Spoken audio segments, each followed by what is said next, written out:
지존하신 주님 이름 앞에 모두 무릎 꿇고 다 경배해.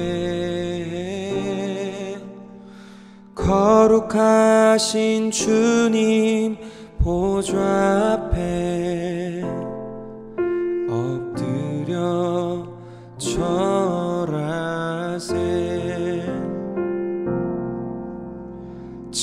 지존하신 주님 이름 앞에 모두 무릎 꿇고 다 경배해.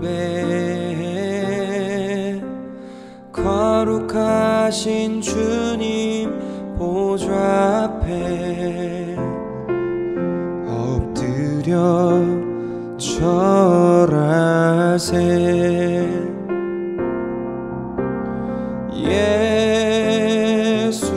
예수는 그리스도,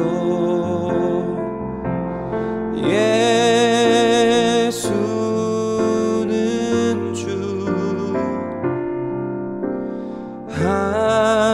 하나님의 영으로 경배드리리.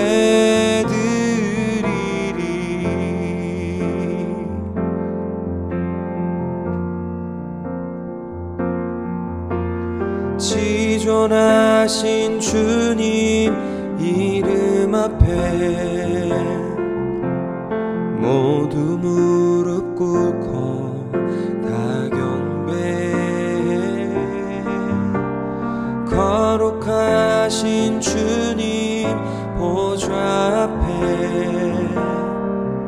엎드려 절하세.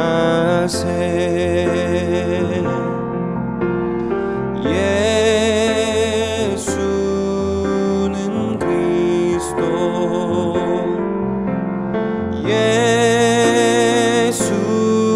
예수는 주,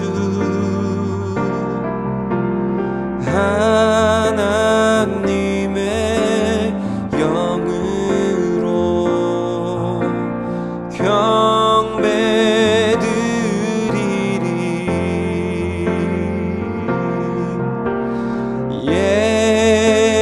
예수는 그리스도, 예수는 주,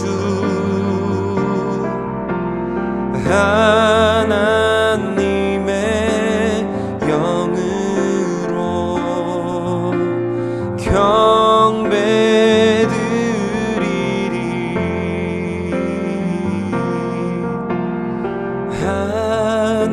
하나님의 영으로 경배드리리.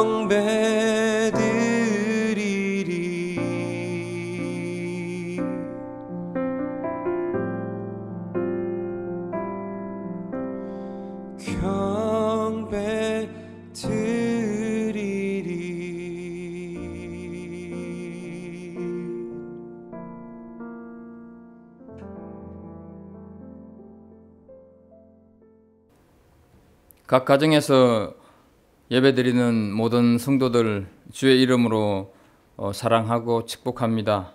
주님과 함께 잘 이겨내고 계셔서 감사합니다. 아마 이 상태로 가면 2주 후면 교회에서 여러분들을 뵐 수가 있을 것 같습니다. 락다운이 3단계로 내려가던 날 교회로 갔습니다. 본당에 앉아서 기도하는데 하나님께서 보고 싶었다고, 교회에서 기도하는 모습을 보고 싶었다 하시는 것 같았습니다. 아마 여러분 모두를 향한 하나님의 마음이라 생각이 됩니다. 이제 다 함께 묵상으로 기도하면서 2020년 5월 3일 자녀주일 예배를 하나님 앞에 올려드리시겠습니다. 그때의 사람들이 예수께서 안수하시고 기도해 주심을 바라고 어린 아이들을 데리고 오매 제자들이 꾸짖거늘 예수께서 이르시되 어린 아이들을 용납하고 내게 오는 것을 금하지 말라. 천국이 이런 사람의 것이니라. 아멘. 다 함께 찬양 43장 하나님 앞에 드립니다.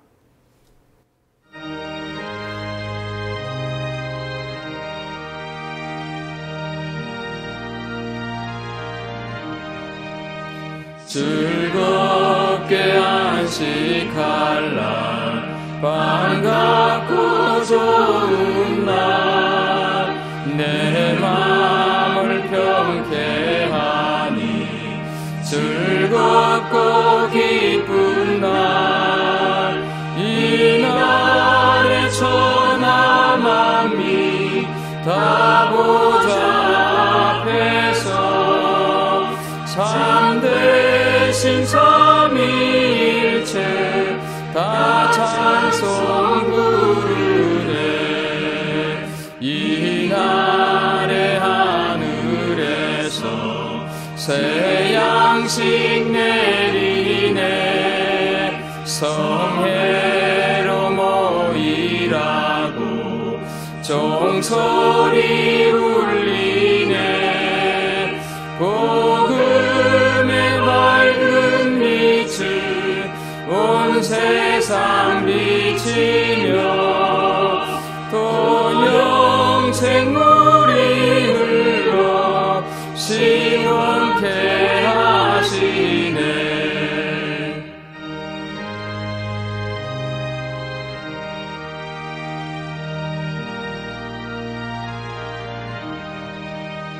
이 주일 지킴으로 새 은혜 입어서 영원히 쉬는 곳에 다 올라갑시다.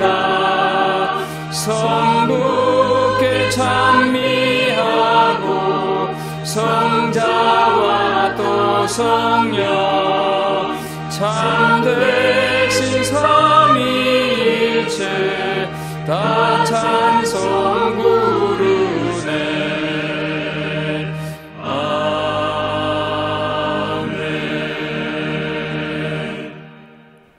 사도신경으로 우리의 신앙을 하나님 앞에 고백합니다.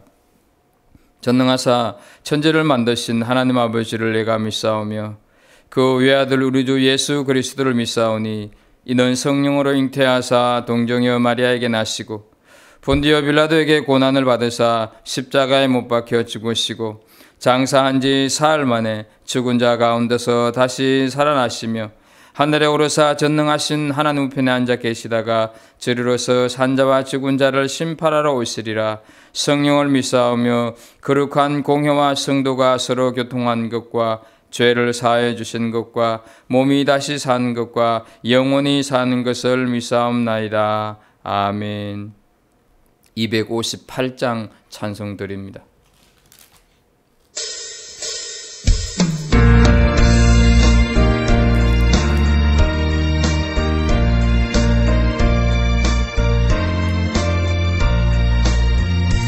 샘물과 같은 보혈은 주님의 피로가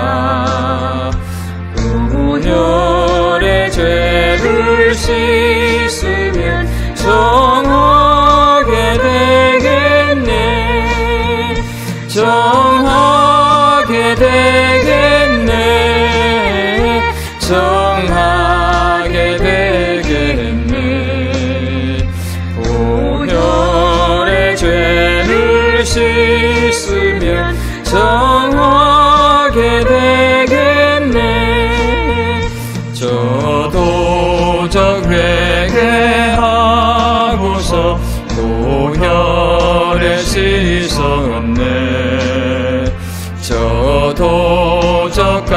같은 이 몸도 죄 씻기 원하네. 죄 씻기 원하네. 죄 씻기 원하네. 저 도적 같은 이 몸도 죄 씻기 원하네. 죄속함 받은 백성은 영생을 얻겠네. 샘솟듯 하는 피건세 한없이 크도다. 한없이 크도다. 한없이 크도다. 샘솟듯 하는 피근새 한없이 크도다. 날 정케 하신 피분이 그 사랑하는 내 살 동안 받는 사랑을 늘 찬송하겠네. 늘 찬송하겠네. 늘 찬송하겠네. 살 동안 받는 사랑을 늘 찬송하겠네.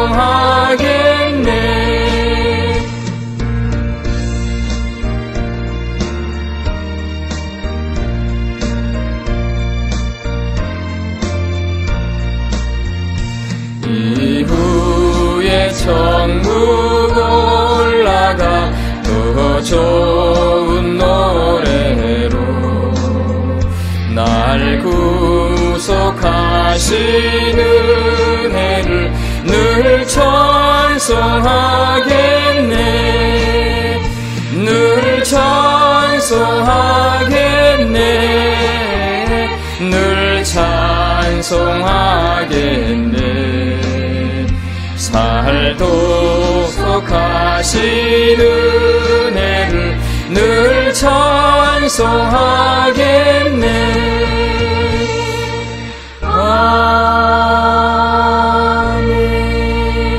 아멘. 박병민 장로님, 우리를 위해서 대표 기도하시겠습니다. 할렐루야. 사랑과 은혜가 많으신 하나님 아버지, 주님의 말씀대로 살기를 원하는 저희들이 한 주간도 게으르고 나태했음을 회개합니다. 저희들을 용서하여 주시고 찬양과 영광을 받아 주시옵소서. 주님, 코로나로 인하여 각 가정에서 드리는 예배가 교회에서 드리는 것처럼 경건하지 못하고 주위 환경에 못 미치더라도 주님께서 가정마다 함께 하시어 예배를 집도하여 주시옵소서. 전 세계가 코로나로 인하여 록다운 기간 동안 은둔 생활로 체력적으로 약해지고 경제적으로 힘들어졌으나 주님의 말씀과 함께 할 수 있는 시간이 많아진 것에 감사드립니다. 5월달에는 어린이와 부모님을 챙기는 주일이 있습니다. 곧 나올 정부 계획이 레벨 2로 내려가 함께 교회에서 예배를 드리며 보낼 수 있도록 하여 주시옵소서. 그러기 위하여 저희들 하나님의 도우심을 구하게 하시고 각각의 처소에서 수고하시는 의료진과 방역기관에서 근무하시는 분들이 자신의 역할을 감당하는 데 부족치 않고 사명으로 일하도록 하여 주시옵소서.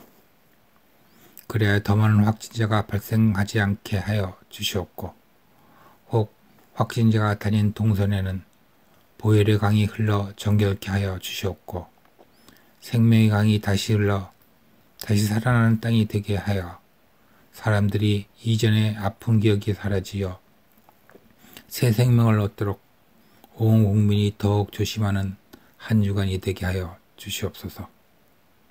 이럴 때일수록 빛과 소금으로 살아나가야 할 하나님의 자녀로서 이 모습을 잃지 않게 하시고 담대함으로 바이러스가 아닌 오직 여호와 하나님만을 두려워하는 죄들 되게 하여 주시옵소서.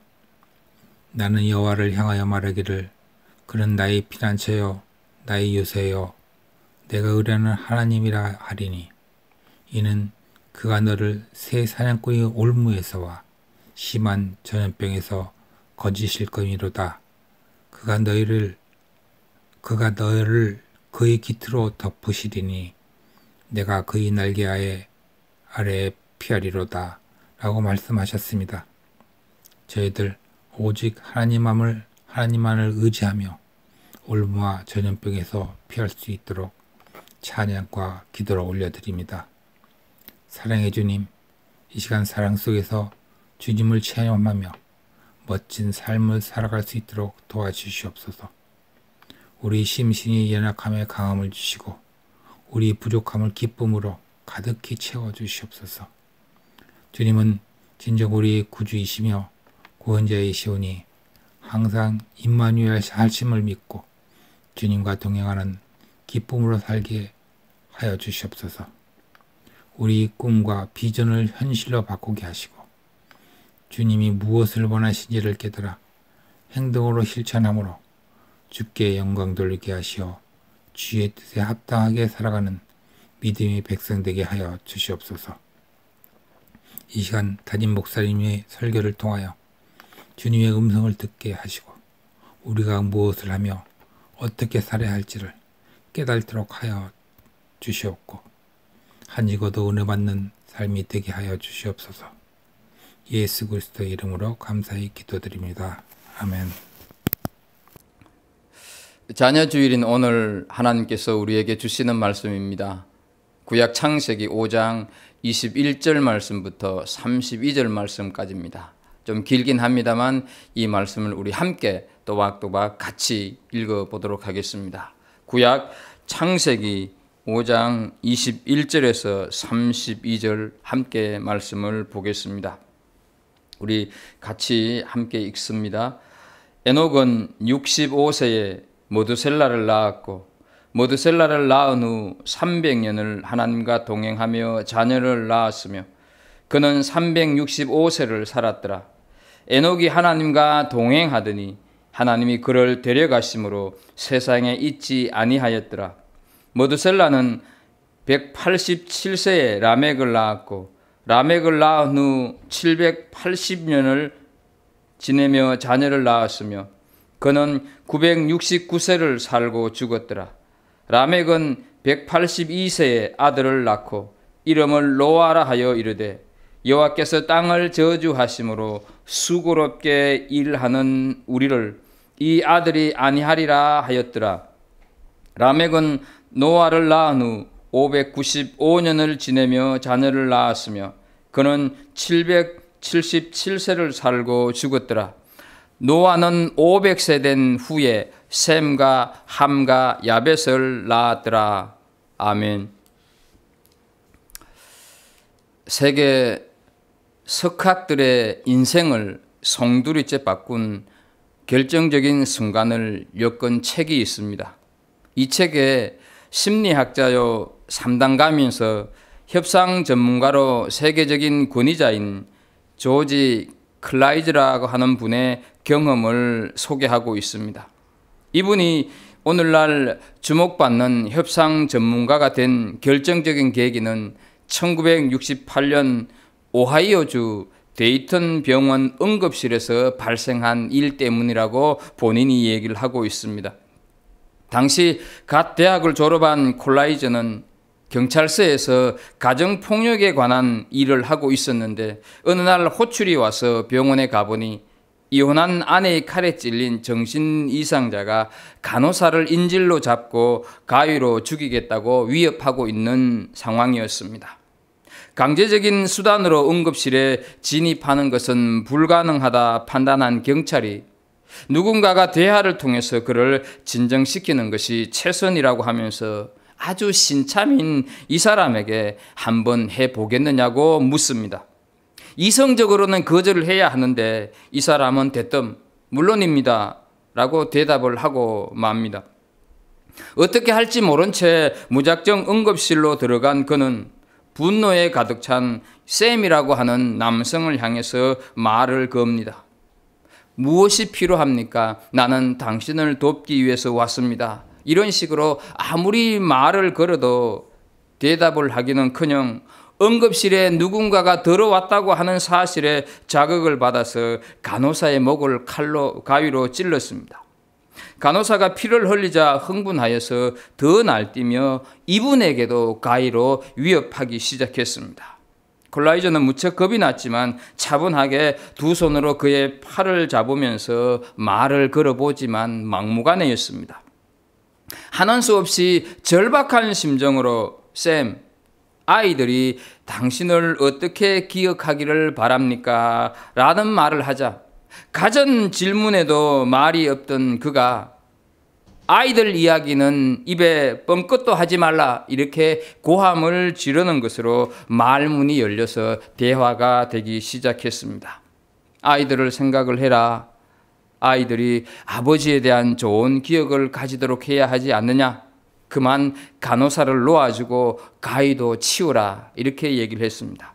마침내 이 남자는 간호사를 놓아주고 가위도 내려놓으면서 사건이 마무리됩니다. 이후 조지 콜라이저는 아무리 위험스럽고 혐오스러운 사람과도 협상을 할 수 있다고 하는 자신감을 얻게 되었고 응급실의 그 경험이 자신을 협상 전문가, 3단가로 인생을 바꾸는 그런 결정적인 계기가 되었다고 말을 하고 있습니다. 이 내용을 읽으면서 이 콜라이저의 인생이 바뀌게 된 계기도 중요하지만 저는 간호사를 인질로 잡고 죽이겠다고 위협하던 남성이 갑자기 달라진 것을 좀 생각해 보고 싶습니다. 아이들이 당신을 어떻게 기억하기를 바라느냐 하는 말에 갑자기 흉악한 행동을 멈추었던 그는 나중에 이 조지 콜라이저를 좀 만나고 싶다고 하여서 그가 찾아갔을 때 눈물을 걸썽이면서 이런 말을 했다고 합니다. 조지, 고맙소. 당신은 내가 아이들을 얼마나 사랑하는지 기억하게 도와주었소. 자식이 다른 인생을 살게 하는 계기가 된 것입니다. 자식 때문에 변화된 인생을 산 인물이 오늘 함께 읽은 본문 속에 나오는 에녹입니다. 21절과 22절을 보겠습니다. 에녹은 65세에 무드셀라를 낳았고 무드셀라를 낳은 후 300년을 하나님과 동행하며 자녀를 낳았으며 이 말씀을 자세히 보게 되면 에녹이 65세 때 무드셀라를 낳았고 그 후부터 하나님과 동행하는 변화된 인생을 살았다 하는 것을 알 수가 있습니다. 무드셀라를 낳은 후 삶이 달라질 수밖에 없었다고 한다면 그 자식에게 어떤 결정적인 계기가 있지 않겠습니까? 오늘은 그것을 좀 풀어보는 시간을 갖도록 하겠습니다. 우선 동행의 뜻 두 가지를 살피고 자식인 무드셀라 때문에 하나님과 동행했던 에녹의 삶이 오늘 우리가 살아가는 삶 속에 어떤 메시지를 주고 있는지 살펴보도록 하겠습니다. 22절과 24절에 에녹이 하나님과 동행했다 이렇게 말씀을 하고 있는데 동행이 도대체 무엇이라고 생각을 하십니까? 그리스도인은 하나님과 동행해야 된다 말끝마다 자주 말을 하고 있는데 무엇이 하나님과 동행하는 것입니까? 첫째, 동행은 구원받은 자의 삶이다 하는 것입니다. 구원은 하나님께서 우리와 동행하겠다 결정하신 사건입니다. 하나님께서 이스라엘 백성들을 애굽의 노예 생활에서 구원하십니다. 그리고는 광야로 인도하십니다. 그 광야에서 어떻게 무슨 목적으로 200만이나 넘는 이스라엘 백성들을 40년 동안 훈련을 시키십니까? 출애굽기 13장 21절 22절을 보겠습니다. 여호와께서 그들 앞에서 가시며 낮에는 구름 기둥으로 그들의 길을 인도하시고 밤에는 불 기둥을 그들에게 비추사 낮이나 밤이나 진행하게 하시니 낮에는 구름 기둥 밤에는 불 기둥이 백성 앞에서 떠나지 아니하니라 말씀을 합니다. 구원받은 이스라엘 백성들이 하는 일은 구름 기둥이 떠오르면 가고 구름 기둥이 서면 멈추는 매일매일 구름의 행방을 살피는 일이었습니다. 밤이 되면 또 불기둥을 쳐다보았습니다. 하루 한 달 구름이 출발을 하게 되면 같이 출발을 하고 구름 기둥이 머무르면 그곳이 어떤 곳이든지 머물러야 했습니다. 이런 생활을 40년 동안 한다고 생각을 해 보십시오. 얼마나 답답하겠습니까? 락다운으로 한 달 동안 집에만 계시니 무척 답답하실 것입니다. 그래도 우리 각 가정에는 인터넷도 있고 전화도 있고 또 무료하면 시간을 보낼 문명의 기기들이 이것저것 있지 않습니까? 왜 하나님으로부터 구원받은 이스라엘 백성들을 하는 일 없이 광야에만 맴돌게 했겠습니까? 무슨 훈련을 시키기 위해서 거기에 맴돌게 했느냐 하는 것이죠. 다름 아닌 하나님과 동행하는 여정 자체, 그것을 훈련시키기 위함이었다 하는 것이죠. 그래서 구원받은 자의 삶은 내가 가고 싶은 대로 가는 것이 아니라 하나님께서 움직이는 것, 그리고 하나님께서 움직여야 나도 움직인다 하는 것이죠.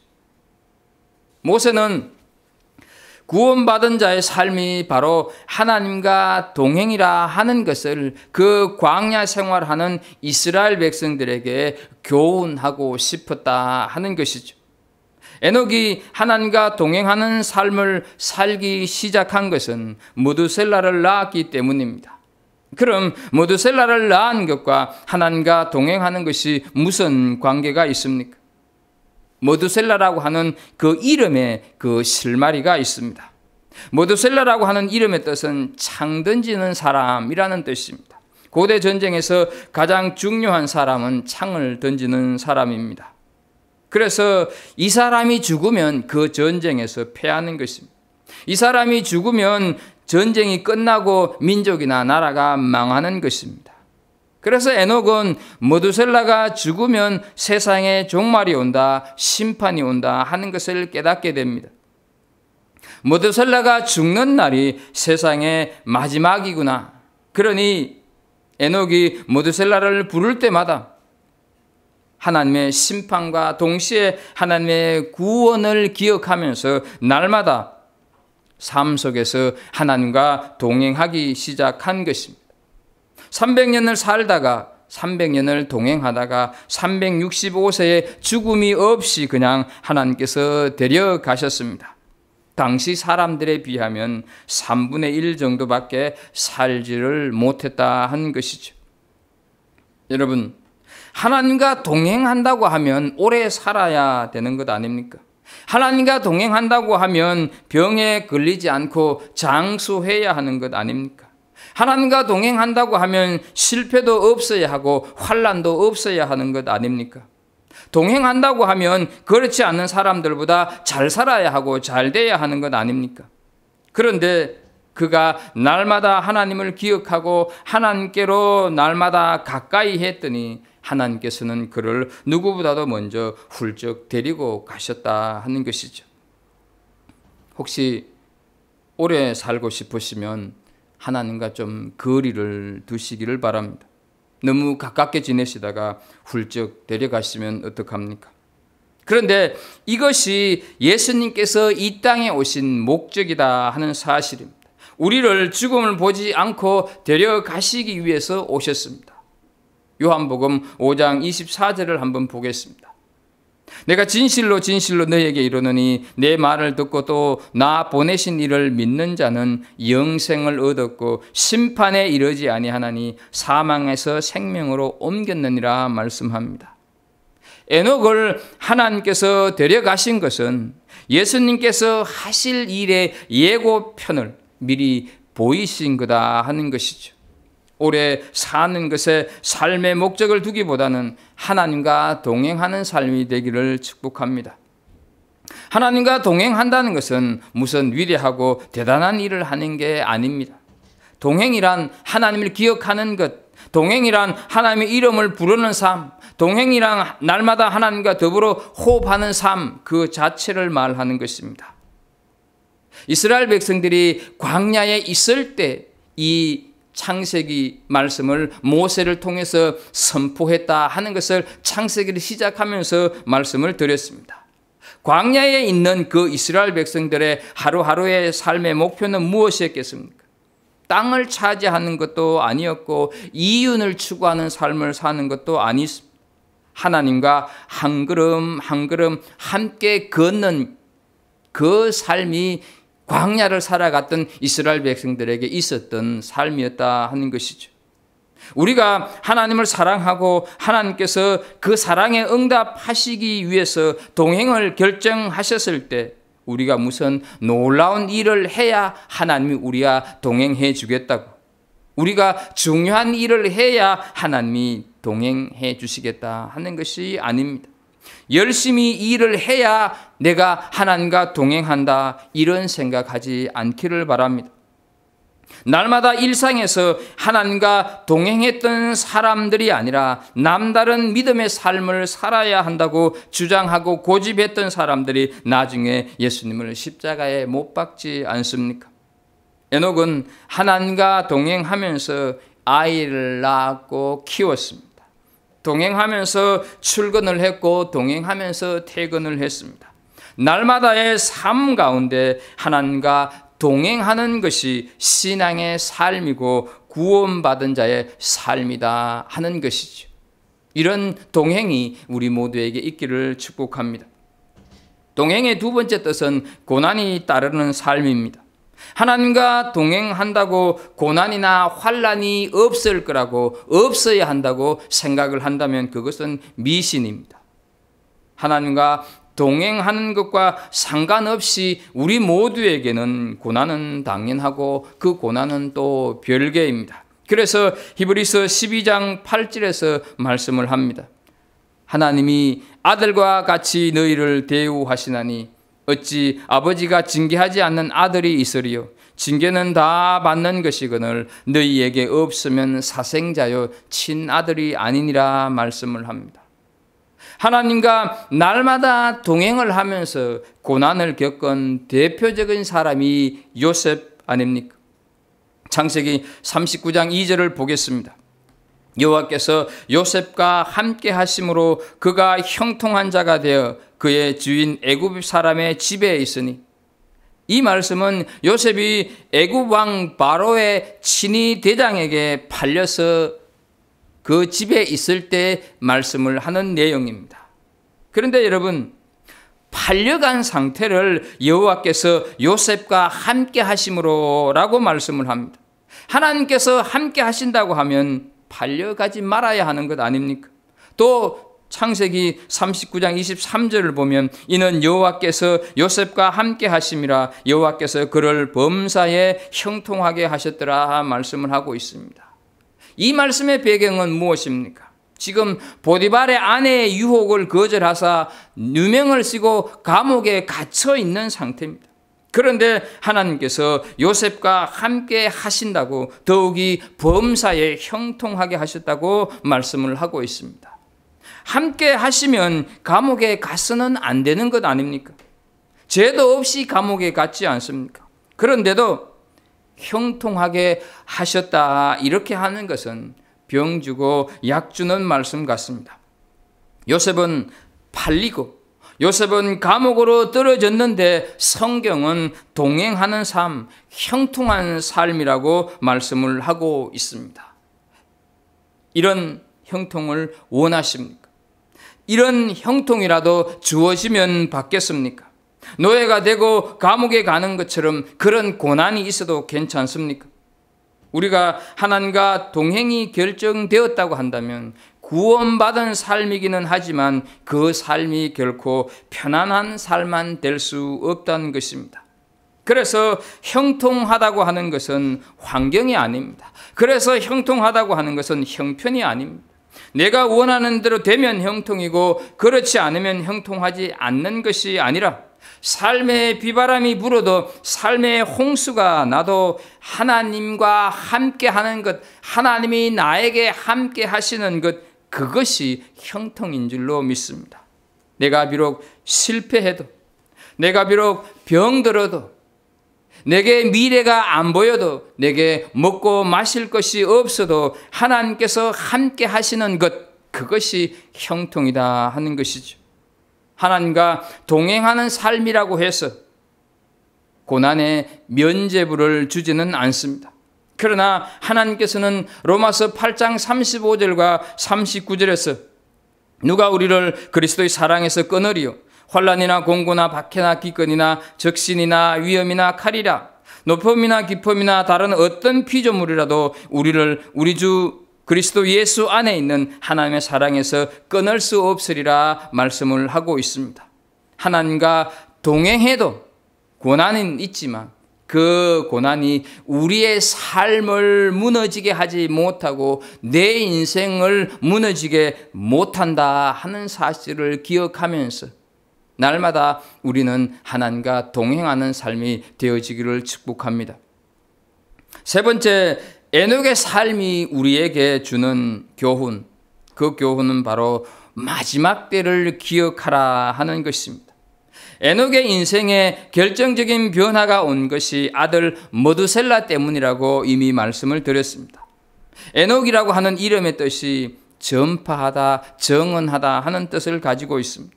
하나님께서 에녹으로 하여금 가르치고 전파하는 사명을 감당하라고 그 이름을 주었을 텐데 적어도 65세가 되기 전까지는 여러 사람들이 사는 것처럼 에녹도 역시 먹고 마시면서 살았다 하는 것이죠.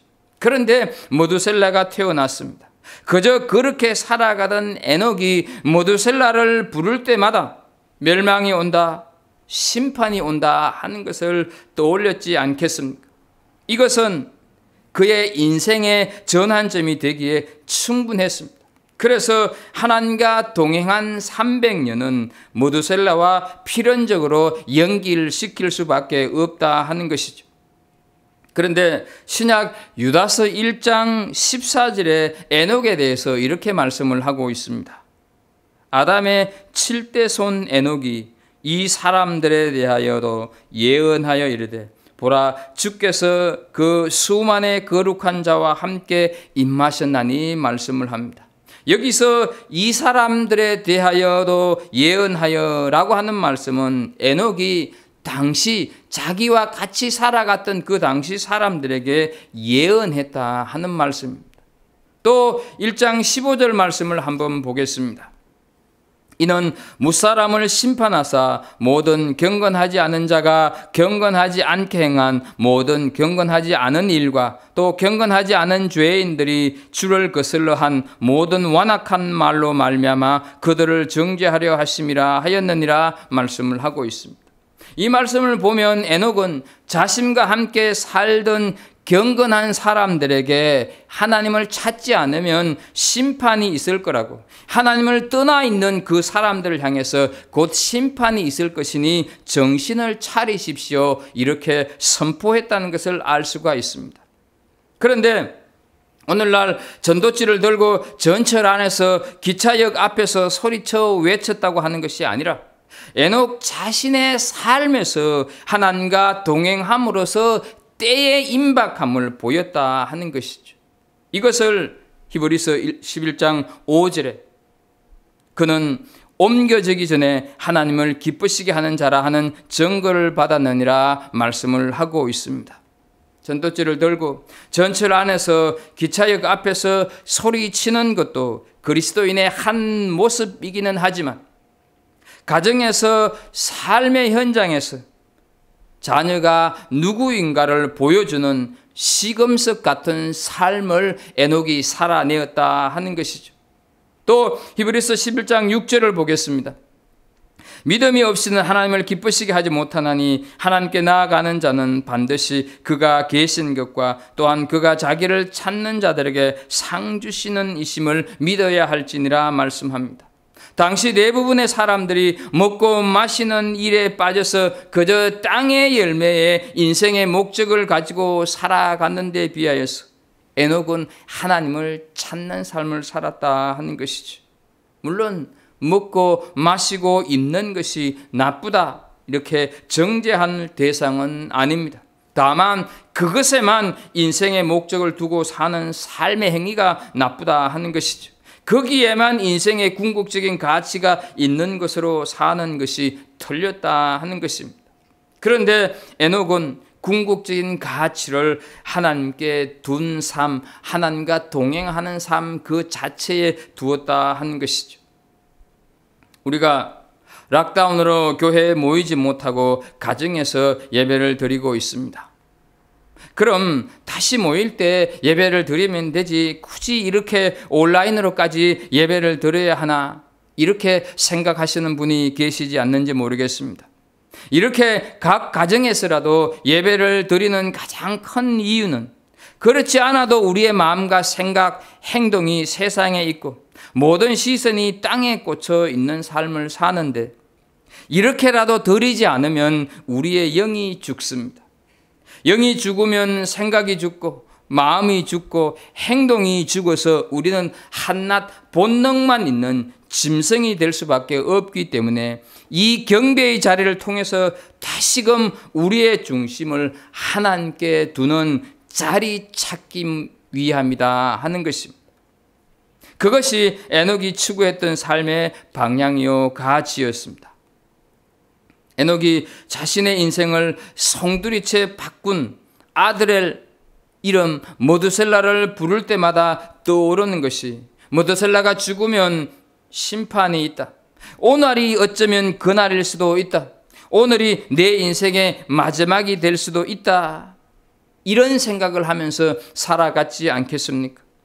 세상 사람들은 오늘이나 내일이나 그날이 그날처럼 살지만 우리 그리스도인들은 늘 마지막처럼 이 예배가 내 인생의 마지막 예배처럼 그 일이 내 인생의 마지막 일처럼 그 사람과의 만남이 내 인생의 마지막 만남처럼 비록 모든 것이 멈춰 있고 모든 것이 스톱되어 있다 할지라도 아직 복음을 알지 못하고 있는 생명의 주를 알지 못하고 있는 그 영혼들을 향해서 마지막처럼 준비하는 그리스도인이 우리가 되어야 한다 하는 것이죠.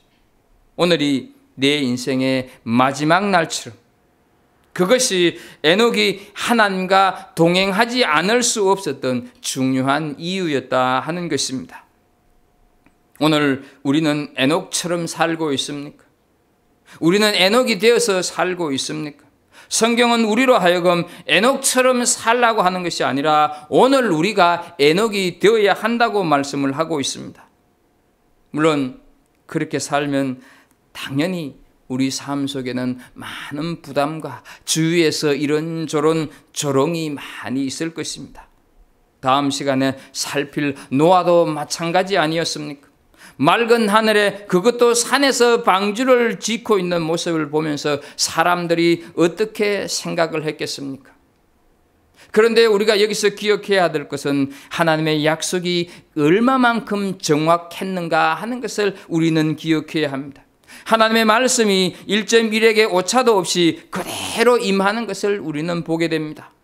25절에 보게 되면 머드셀라는 187세에 라멕을 낳습니다. 그리고 28절 말씀을 보게 되면 라멕은 182세에 노아를 낳습니다. 여러분, 머드셀라가 187세에 라멕을 낳고 라멕이 182세에 노아를 낳았으면 노아의 할아버지 머드셀라의 나이는 몇 살이 되었습니까? 187 더하기 182는 369살입니다. 그런데 머드셀라는 969세에 죽습니다. 그럼 노아가 태어나고 몇 년 더 살다가 머드셀라가 죽습니까? 600년입니다. 노아의 나이 600세 되던 해에 머드셀라가 죽습니다. 그럼 머드셀라가 죽는 해에 심판이 있어야 하는 것입니다. 하나님께서 말씀하셨기 때문입니다. 창세기 7장 11절을 보면서 확인해 보겠습니다. 노아가 600세 되던 해 둘째 달 곧 그날 11의 날이라. 그날에 큰 기품의 샘들이 터지며 하늘의 창문들이 열려. 이렇게 말씀을 합니다. 노아가 600세 되던 해, 모두셀라가 죽던 그 해 홍수가 났습니다. 하나님께서 더 이상 기다리는 자비를 거두시고 패역한 세대를 심판하시기로 작정을 한 것입니다. 방주 안에 들어간 노아의 8 식구만 살고 모조리 다 심판을 면하지 못한 것을 우리는 말씀을 통해서 확인할 수가 있습니다. 어떻습니까, 여러분? 에녹에게 머드셀라를 주셨던 하나님의 메시지가 정확하게 이루어지지 않고 있습니까? 한치의 오차도 없다고 하는 것을 우리는 보게 됩니다. 이것은 오늘 우리들에게 무엇을 의미합니까? 이와 같이 장차 세상도 주님께서 약속하신 것처럼 반드시 심판이 온다 하는 것입니다.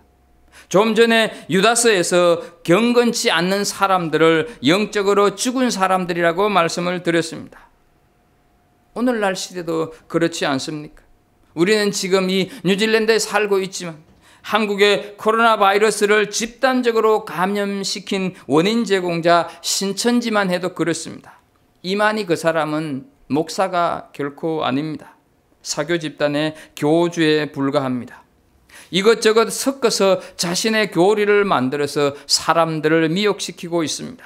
전도 못하면 100만 원, 그 이상 내어야 한다고 추수꾼이라고 하는 이름으로 기존 교회에 침투하여서 교회를 어지럽히고 14만 4천 속에 들어오려고 하면 모든 것을 다 팔고 바쳐야 한다고 이런 거짓말을 당연시 하고 있습니다. 그런데 여기에 수많은 사람들이 유혹되고 있는 참으로 영적으로 혼미한 시대에 우리는 살아가고 있습니다. 그래서 우리 그리스도인들이 할 일이 참으로 많이 있습니다. 정말 정신을 바짝 차려야 합니다. 에녹의 시대의 사람들은 에녹의 경고를 듣지 않았다 하는 것을 우리는 말씀을 통해서 알 수가 있습니다. 그런데 여러분, 머두셀라가 성경에 나오는 인물 중에서 가장 오래 살았다고 하는 걸 우리가 알고 있는데, 이렇게 가장 오래 살았던 머두셀라의 나이 속에 감추어진 하나님의 마음을 여러분들은 알고 계십니까? 왜 머두셀라가 가장 오래 살았다고 생각을 하십니까? 하나님께서는 머두셀라를 가장 오래 살게 하심으로 한 영혼이라도 더 돌아오기를 기다리는 하나님이 인간을 향한 마음, 패역한 세상을 향한 하나님의 기다림의 긍휼이 그 머두셀라의 나이 속에 담겨져 있다 하는 것이죠.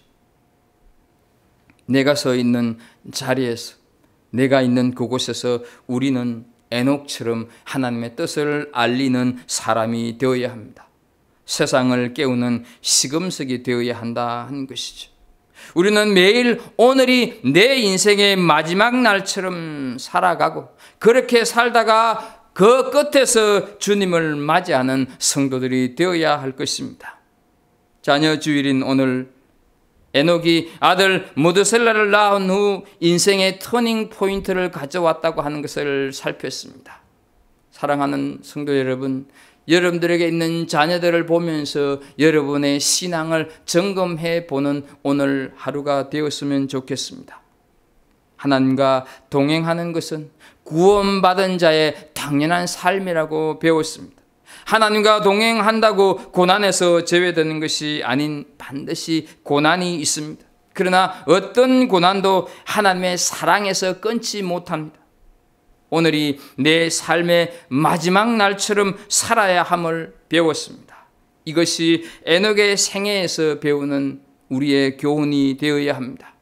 이 교훈대로 살아가는 복된 성도들이 되기를 주 예수 그리스도 이름으로 축복합니다.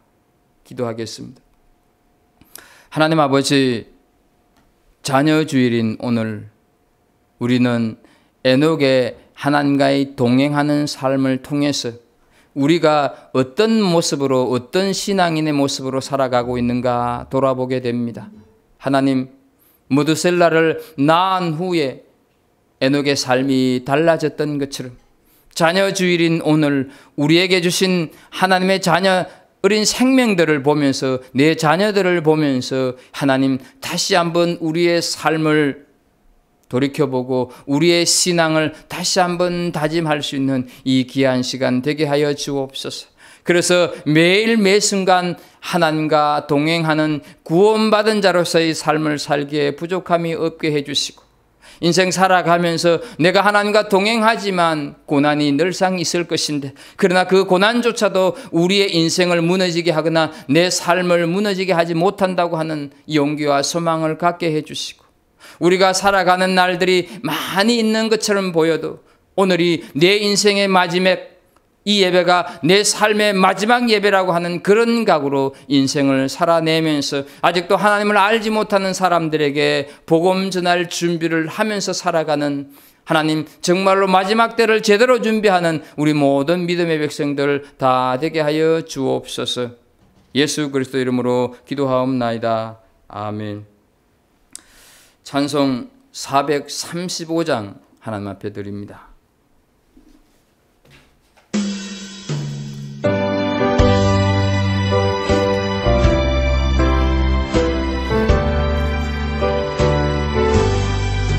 나의 영원하신 기업 생명보다 귀하다. 나의 갈 길 다가도록 나와 동행하소서. 주께로 가까이 주께로 가오니 나의 갈 길 다가도록 나와 동행하소서. 세상 군이 아닌 함과 모든 명예 버리고 험한 길을 가는 동안 나와 동행하소서. 주께로 가까이 주께로 가오니 나의 갈 길 다가도록 나와 동행하소서.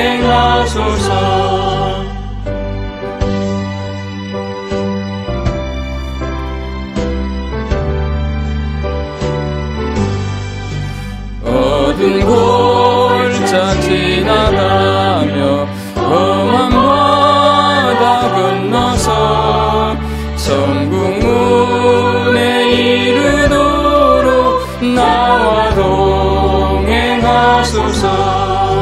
주께로 가까이 주께로 가오니 나의 갈 길 다가도록 나와 동행하소서.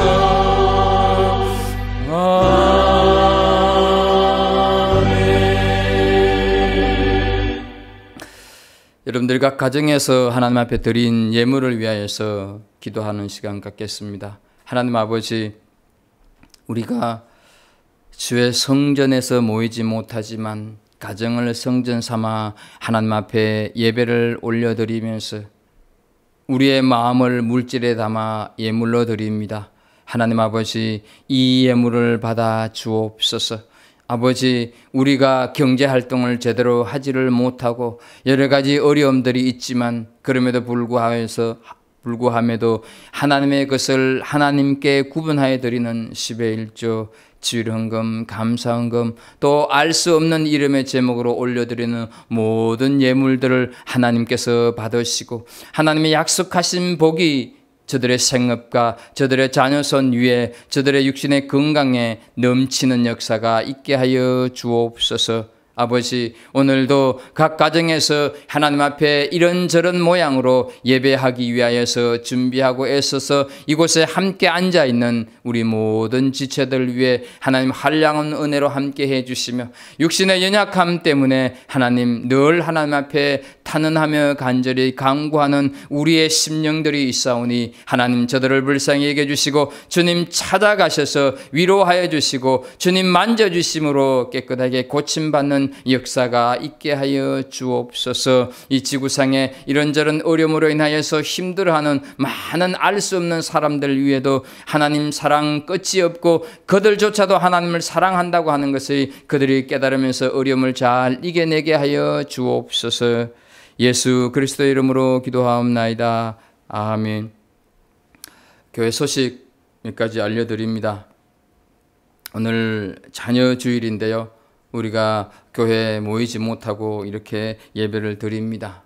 여러분, 자녀를 주신 하나님 앞에 먼저 감사했으면 좋겠고요. 그 자녀들을 하나님의 나라의 기업으로 잘 성장시키는 그런 귀한 부모님들, 그런 은혜가 있기를 간절히 소원합니다. 오늘 하루 자녀들에게 뭐 그렇지 않아도 잘해주지만 오늘 우리 자녀들에게 맛있는 것 좀 많이 사 먹일 수 있기를 바랍니다. 그동안 중단되었던 신앙의 토대 성경 공부를 돌아오는 5월 17일 월요일 오후 7시부터 교회에서 시작합니다. 물론 지금 이대로의 상황이 좋아져서 이제 3단계가 끝이 나고 2단계가 되었을 때 할 수 있을 거다 해서 5월 17일로 잡았는데요. 그때 만약에 2단계로 내려오지 않게 되면 화상으로 이 신앙의 토대 공부를 할 것이고 만약에 2단계로 내려오게 되면 교회에서 모여서 함께 하도록 하겠습니다. 지난번에 신청하신 분들 참여하기를 바라고요. 혹시 신청하지 못했던 분들도 원하시면 함께 할 수가 있습니다. 기억해 주시기를 바랍니다.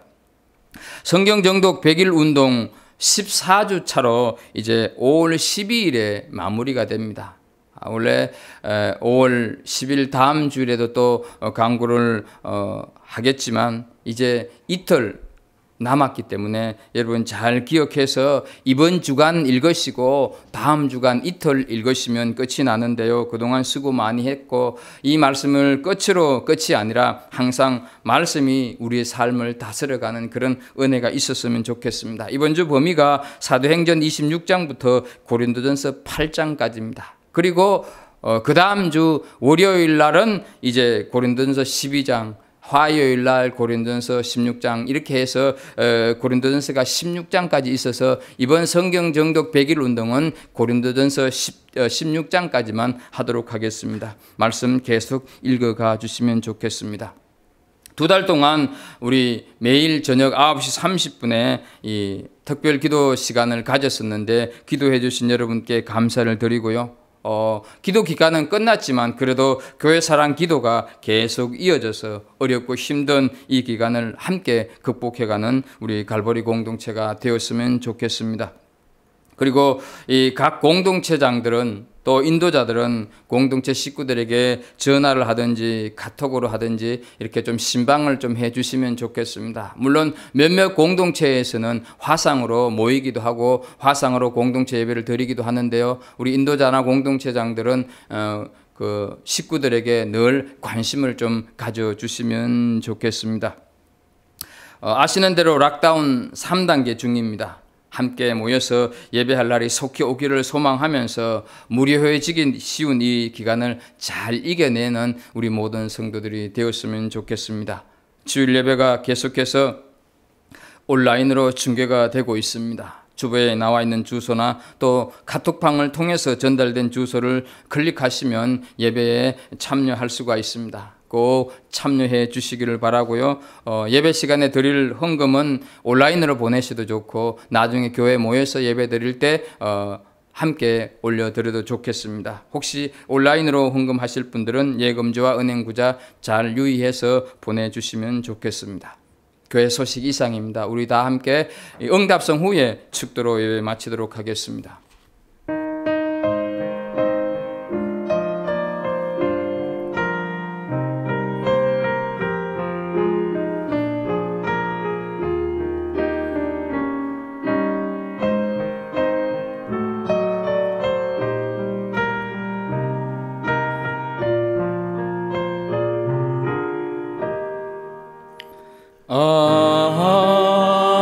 하나님의 은혜로 있을 데 없는 자 왜 구속하여 주는지 난 알 수 없도다. 내가 믿고 또 의지함은 내 모든 형편 아시는 주님 늘 보호해 주실 것을 나는 확실히 아네.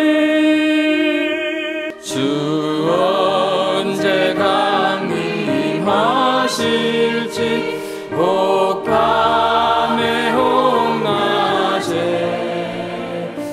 또 주님 만날 그것도 난 알 수 없도다. 내가 믿고 또 의지함은 내 모든 형편 아시는 주님 늘 보호해 주실 것을 나는 확실히 아네.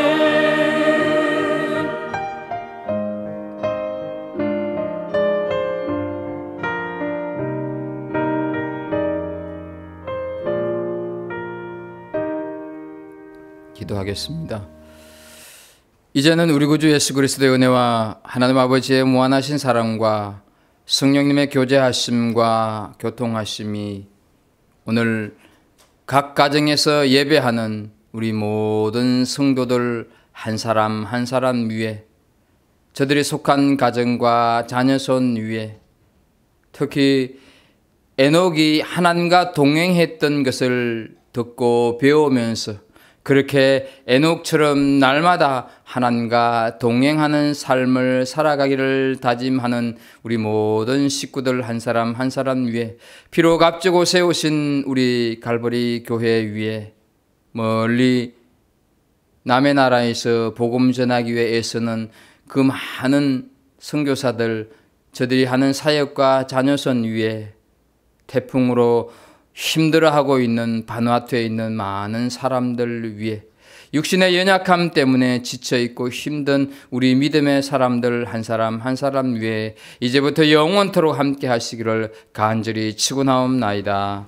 아멘.